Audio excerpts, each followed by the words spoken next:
I sit here with Dr. Liu from Huawei. So finally we will get like a good explanation of the hype of the Intersolar 2023.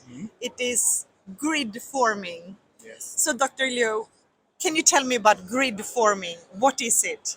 Well, grid forming is actually the technology for the future. I mean, when more and more renewable energy got introduced into the grid, then we definitely need the grid forming capability for the inverters or the energy storage. I mean, to stabilize grid services. I mean, So today, what is stabilizing the grid today? right now, for the grid to function properly, we always need traditional, power sources, such as a lot of hydro, a lot of thermal power plant need to be there. And in the future, what will be stabilizing the grid in the future? Well, in the future, we see that thermal power plant will be removed from the grid, and renewable energy such as PV will be there, and also energy storage solutions will be there.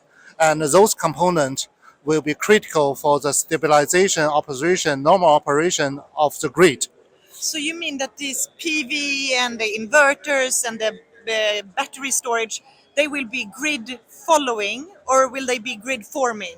Right now, it's so-called grid following in the sense that the inverter will stop if the grid fails, and that's a requirement.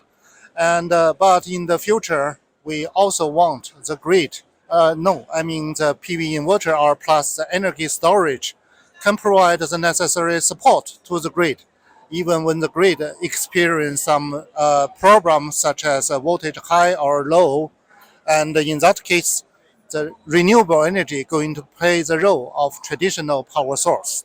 So if I get it right, we go from the renewable energy sources being grid following to being grid forming in the future. Yes, you are very right. We are grid following now, but in the future, we need to be grid forming. Thank you, Dr. Liu. Thank you.